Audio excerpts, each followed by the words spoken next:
미국의 8월 CPI 소비자 물가가 3.7%로 상승해 물가 오름세가 다시 빨라지고 있습니다. 감기, 알러지에 따른 코막힘 복용약이 약효가 없는 것으로 판정돼 대거 약국에서 사라지게 돼 혼란에 휩싸이고 있습니다. 사이드머니를 벌고자 우버나 에어비앤비 등을 운영하다가 문제가 생기면 개인 사업자로 모든 책임을 져야 하기 때문에 주의가 요구되고 있습니다. 미국은 북러 정상회담으로 북한이 포탄과 로켓포 등 무기를 제공하고 러시아는 위성과 미사일 기술을 지원하는 무기 거래를 극히 우려하고 있습니다.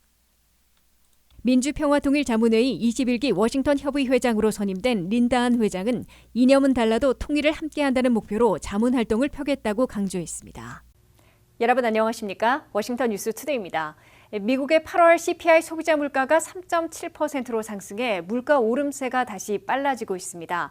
8월에 휘발유 값이 10% 이상 급등했기 때문으로 식품과 에너지를 제외한 코어 CPI는 4.3%로 오히려 진정된 것으로 나타났습니다. 한면택 기자가 보도합니다.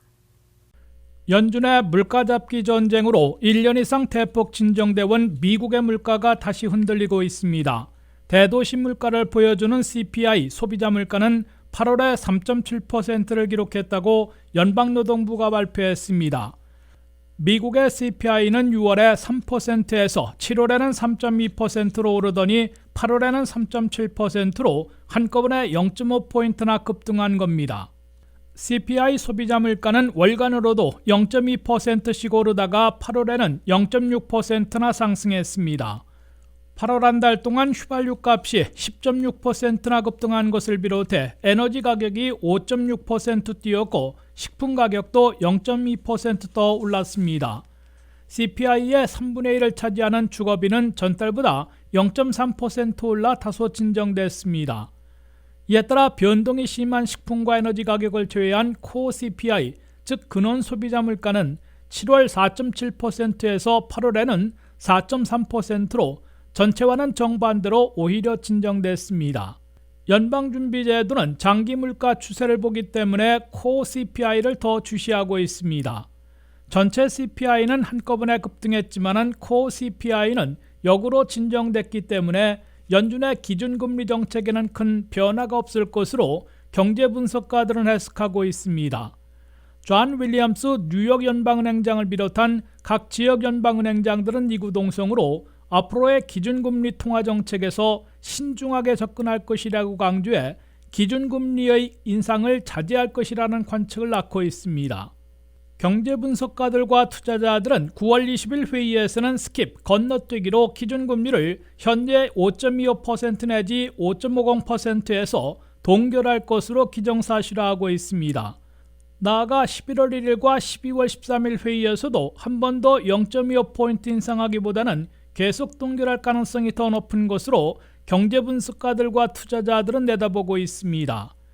기준금리 추이를 추적하고 있는 CME 그룹의 투자자들은 9월 20일 회의에서 기준금리를 동결할 가능성이 95%나 되는 것으로 예상했습니다.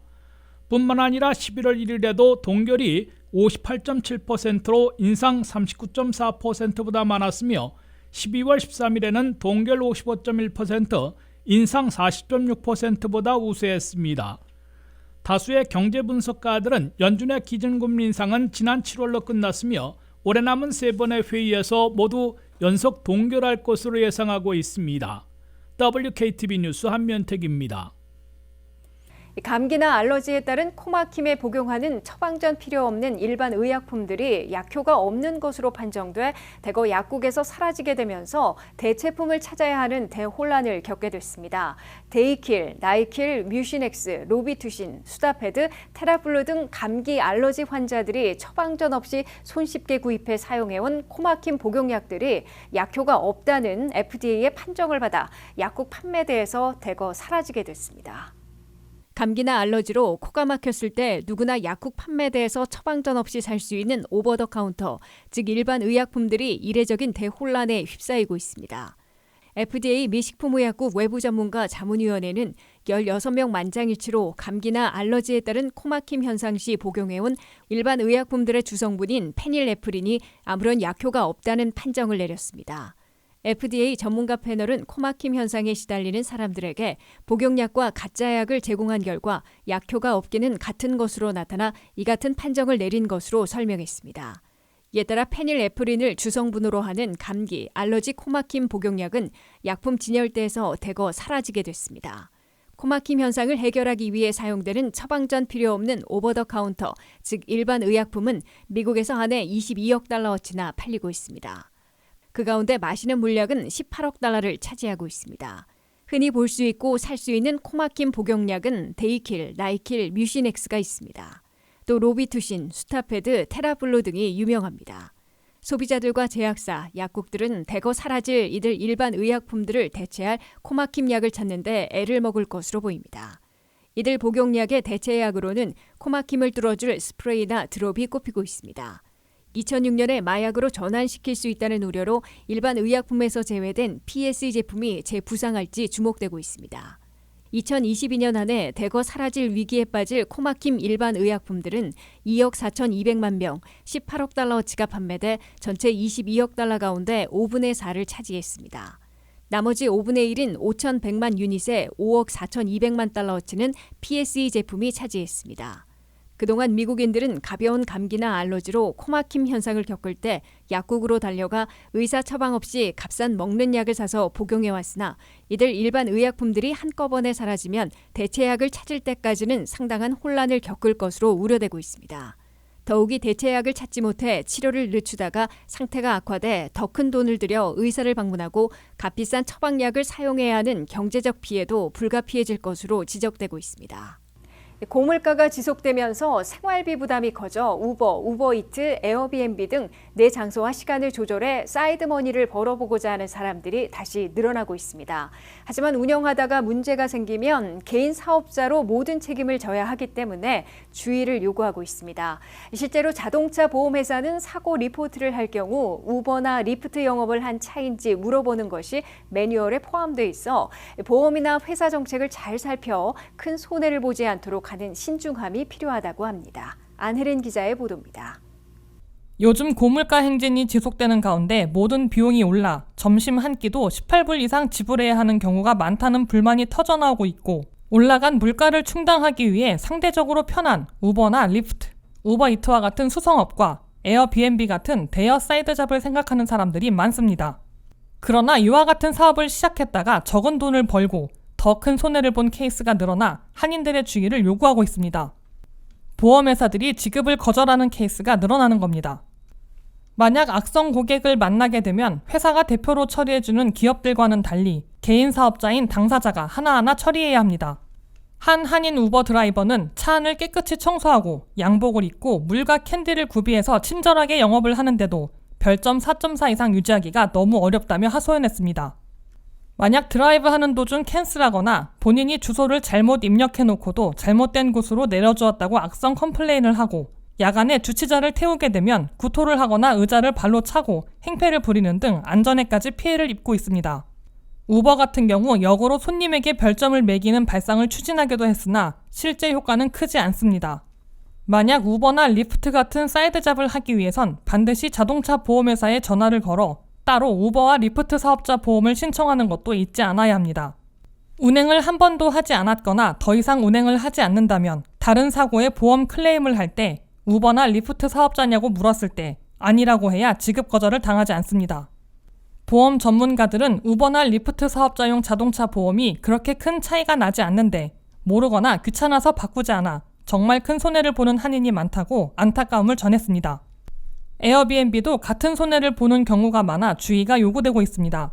비단 미국뿐 아니라 한국과 세계 여러 나라에서 사진과 느낌이 다르다거나 무리한 요구를 들어주지 않는다는 이유로 물을 내내 틀어놓고 다닌다거나 잘 보이지 않는 곳의 물건을 망가뜨리고 상식 이상의 행동을 할 경우 여행자가 본국으로 돌아가 버리면 문제가 복잡해지기 때문입니다.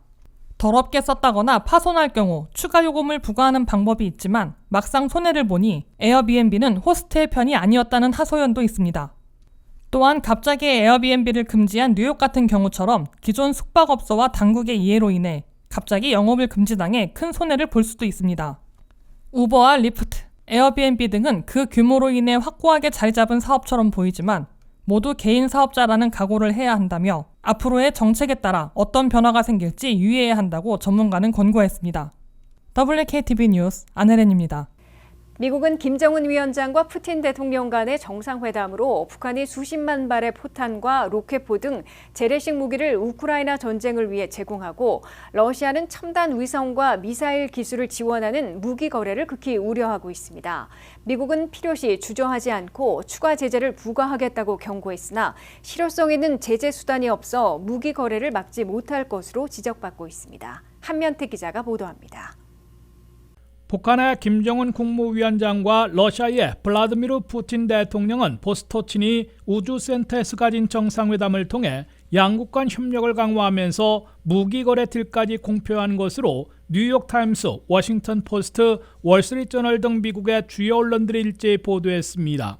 김정은 국무위원장은 러시아가 우크라이나에서 승리할 것으로 확신한다며 전폭 지지 지원할 것임을 분명히 했습니다. 푸틴 러시아 대통령은 북한이 지대한 관심을 표시하고 있는 우주 위성 기술을 지원할 수 있을 것으로 공언했습니다. 미 국무부는 만약 북러 양측이 정상회담 결과 무기 거래 딜을 실행하게 되면 유엔 안보리 대북 제재 결의를 위반하는 것으로 미국의 추가 제재를 받게 될 것이라고 경고했습니다. 국무부의 매튜 밀러 대변인은 브리핑에서 우리는 그동안 무기 거래에 대해서는 여러 가지 제재 조치를 취해왔으나 이번 회담 결과 이루어지는 무기 이전에 대해서는 주저하지 않고 추가 제재를 부과할 것이라고 강조했습니다. 하지만 워싱턴의 전문가들은 미국은 효과적인 벌칙 수단이 없다면서 안보리 상임이사국인 러시아가 유엔 제재 결의를 무시하고 북한과 무기 거래를 하더라도 막지 못할 것이라고 우려했습니다. 미 언론들은 북한의 재래식 무기 재고나 생산 능력, 러시아가 우크라이나 전쟁에서 쓰고 있는 포탄과 로켓포 등을 토대로 양측의 무기 거래 딜의 규모를 추산하고 있습니다. 뉴욕타임스에 따르면 러시아는 우크라이나 전쟁에서 지난해 1,100만 발의 포탄을 사용했으며 올해에는 700만 발을 추가로 쏘아 북한으로부터 수십만 발을 지원받게 될 것으로 내다봤습니다. 월스트리트저널은 한국의 2022 국방백서 등을 인용해 북한이 상당한 탄약 재고를 쌓아놓고 있는 것은 물론 탄약 공장 300곳 이상과 순식간에 군사무기 생산 공장으로 전환할 수 있는 민간 공장 시설 100곳 이상을 가동하고 있다고 밝혔습니다. 이에 따라 북한은 120mm와 152mm 포탄을 재고와 생산 물량에서 상당량 러시아에 제공해 우크라이나 전쟁에서 사용하도록 할 것으로 이 신문은 내다봤습니다. 또 북한은 야포 8,800문, 로켓 발사기 5,500기를 보유하고 있어 이들 무기 제공도 가능한 상황이라고 월스트리트저널은 밝혔습니다. 러시아는 푸틴 대통령이 새 우주발사센터를 정상회담 장소로 선정한 이유가 바로 러시아가 북한이 우선적으로 필요로 하고 있는 군사위성 기술을 이전할 수 있음을 공언한 것으로 미 언론들은 해석했습니다. 북한은 5월과 8월 등 두 차례 위성 발사에 실패했고 10월에 재도전할 것이라고 공표해와 이른 시일 안에 러시아가 위성, 미사일과 관련된 첨단 기술을 이전하게 될지 미국은 촉각을 곤두세우고 있습니다. WKTV 뉴스 한면택입니다. 민주평화통일자문회의 21기 워싱턴 협의회를 이끌게 된 린다한 협의회장은 윤석열 정부의 통일정책과 발맞추되 이념은 달라도 통일을 함께한다는 목표로 자문 활동을 펴겠다고 강조했습니다. 또한 21기 워싱턴 협의회는 젊은 층을 대거 등용해 노장청의 조화로 적극적인 활동을 펴는 조직으로 꾸렸다면서 워싱턴 소재 싱크탱크 등 주류사회와의 협력으로 한반도 위기관리와 북한의 개혁 유도 등 바람직한 평화 통일 방안을 마련해 본국 정부에 건의하겠다고 밝혔습니다. 안혜린 기자가 취재했습니다. 윤석열 정부에서는 처음으로 민주평화통일자문회의 21기 워싱턴 협의회장으로 선임된 린다한 회장은 조직 구성을 매듭 짓고 9월 17일 상견례와 10월 11일 공식 출범을 준비하고 있습니다. 린다한 회장은 13일 기자간담회에서 새 정부 출범 후 처음 구성된 21기인 만큼 윤석열 정부의 통일 정책과 발맞춰 활동하고 통일 정책을 자문하는 역할을 할 것이라고 밝혔습니다.